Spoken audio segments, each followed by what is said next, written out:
Loh, kamu kok kelihatan tidak seperti biasanya? Ada apa? Kenapa, Tania? Aku juga tidak tahu, Kak. Kadang-kadang hati kita merasa tidak enak, seperti perasaan kesal atau tidak nyaman. Iya. Nah, pernah tidak saat melihat teman berhasil, hatinya Tania merasa tidak enak? Pernah. Nah, adik-adik, apakah kalian juga pernah merasa seperti itu? Tokoh dalam cerita Alkitab hari ini juga merasakan hal yang sama. Hari ini kita akan belajar dari kisah Kain dan Habel. Sebelum itu, mari kita memuji Tuhan bersama.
Firman Tuhan hari ini diambil dari Kejadian pasal 4. Di sana diceritakan tentang dua saudara, Kain dan Habel.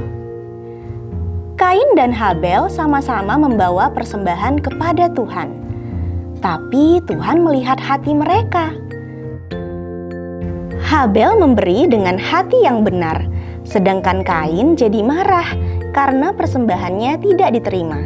Tuhan berkata, dosa sudah mengintip di depan pintu, ia sangat menggoda engkau, tetapi engkau harus berkuasa atasnya. Oh, jadi Tuhan sudah memperingatkan Kain ya, Kak? Iya, Tuhan sayang sama Kain. Tuhan memberikan Kain kesempatan untuk memilih melakukan yang benar. Tuhan melihat hati kita. Kain dan Habel sama-sama memberikan persembahan untuk Tuhan. Tapi Tuhan melihat hati mereka, bukan hanya apa yang mereka berikan. Jadi bukan cuma perbuatannya saja yang Tuhan lihat. Betul Tania, Tuhan mau melihat apakah hati kita sungguh-sungguh atau tidak. Yuk adik-adik, kita bilang bersama, Tuhan melihat hatiku.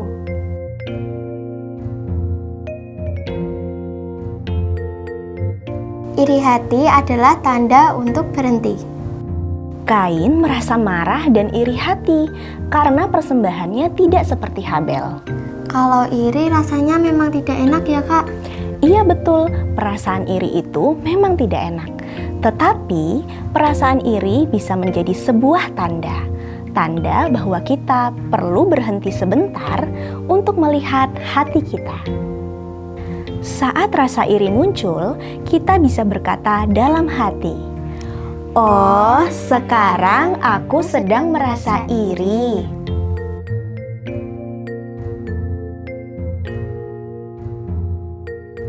Tuhan mengajarkan kita menguasai diri dan memilih kasih. Kalau begitu, waktu aku merasa iri, apa yang harus aku lakukan? Tuhan berkata kepada Kain bahwa dia bisa menguasai dirinya. Artinya, kita bisa memilih. Saat iri muncul, kita bisa berlatih seperti ini.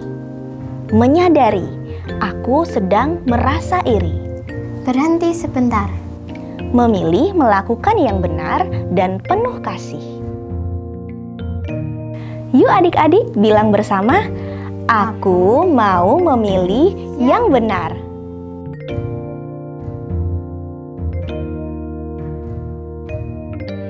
Tantangan mingguan. Tantangan 1. Saat merasa iri. Katakan dalam hati, aku sedang merasa iri. Tantangan 2. Lalu berhenti dan pilih satu tindakan baik. Mengucapkan selamat saat teman berhasil. Tidak membandingkan diri dengan orang lain. Berdoa ketika merasa iri atau marah. Dengan memilih kasih, kita sedang menyenangkan hati Tuhan. Mari kita tutup buah firman hari ini dengan berdoa. Tuhan Yesus, terima kasih karena Engkau melihat hati kami. Saat rasa iri muncul, tolong kami untuk berhenti, menguasai diri dan melakukan yang benar. Dalam nama Tuhan Yesus kami berdoa. Amin. Hari ini kita belajar bahwa Tuhan melihat hati kita. Dan aku mau belajar memilih kasih setiap hari. Sampai jumpa di buah firman berikutnya. Tuhan Yesus memberkati.